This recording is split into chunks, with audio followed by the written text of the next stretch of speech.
मौलवी साहब, मैं आपकी बेटी की उम्र की हूँ। चुप कर। ये हमारे कुरान और हदीस में लिखा हुआ है। सलाम वालेकुम मौलवी साहब। वालेकुम अस्सलाम। मौलवी साहब, वो मेरी बेगम है।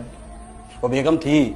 जब तुमने उसको तलाक तलाक बोल दिया उसी दिन तुम दोनों का रिश्ता खत्म हो गया। अरे वो मेरी ही गलती थी, मैं गुस्से में आकर अपनी बेगम को तलाक तलाक तलाक बोल दिया। गलती तुम्हारी हो या तुम्हारी बेगम की, एक बार अगर तुमने तलाक तलाक बोल दिया तो तुम दोनों का रिश्ता जायज नहीं है हमारे इस्लाम में। लेकिन ऐसे कैसे? देखो, अगर तुम चाहते हो अपनी बेगम को वापस से घर लाना तो तुम्हारी बेगम का हलाला करवाना पड़ेगा, तभी वो रिश्ता पाक हो सकता है। हमारे कुरान और हदीस में लिखा हुआ है और हम सब मुसलमानों का फर्ज है कुरान और हदीस को फॉलो करना। उससे ऊपर तो हम नहीं जा सकते ना।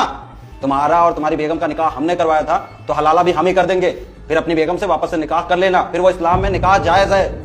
अरे मौलवी साहब, आप अपनी उम्र देखिए और हमारी बेगम की उम्र देखिए। उससे कुछ भी फर्क नहीं पड़ता, बस हलाला ही करवाना पड़ेगा, तभी तुम अपनी बेगम को वापस से घर पे ला सकते हो। ठीक है, अपनी बेगम से बात करता हूँ मैं। तुम अपनी बेगम से क्या बात करोगे?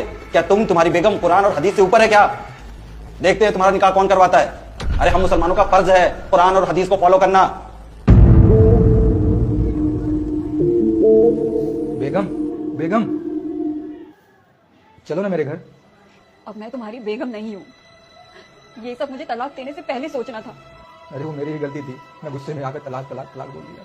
तुम्हें तो पता है ना कुरान और हदीस में क्या लिखा हुआ है। अगर तुम्हें मुझसे दोबारा निकाह करना है तो मुझे तो इस चीज से गुजरना पड़ेगा ना।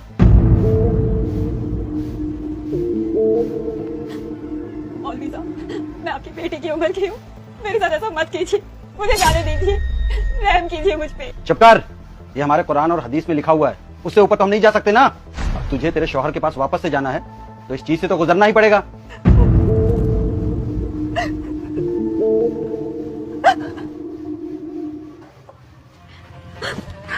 हाथ मत लगाना मुझे। अरे तुम मेरी बेगम हो, तुम्हें नहीं छूंगा तो किसे छूंगा? बेगम हूँ, ये तो तलाक देने से पहले सोचना था ना। गलती तुम्हारी, सजा मुझे मिली।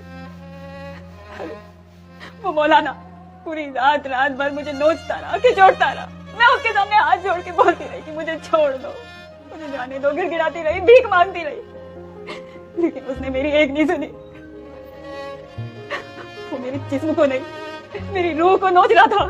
एक लड़की की बिना इजाजत के कोई पराया मर्द अगर छूता है ना तो वो लड़की अंदर तक सिहर जाती है, जिंदगी भर उस सदमे से बाहर नहीं आ पाती। लेकिन वो मौलाना ना दिन ना रात मेरे जिस्म को बस नोचता रहा।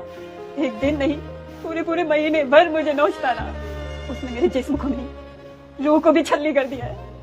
मैं तुम्हारी बेगम तो रहूंगी, तुम्हारे लिए खाना भी बनाऊंगी, तुम्हें खिलाऊंगी भी, लेकिन अब हम दोनों के बीच शारीरिक संबंध कभी नहीं होगा, क्योंकि मैं उस सदमे से जिंदगी भर नहीं उभर पाऊंगी। अरे ये कैसा कानून है कुरान और हदीस का, जिसमें गुनाह कोई और करता है और सजा किसी और को मिलती है।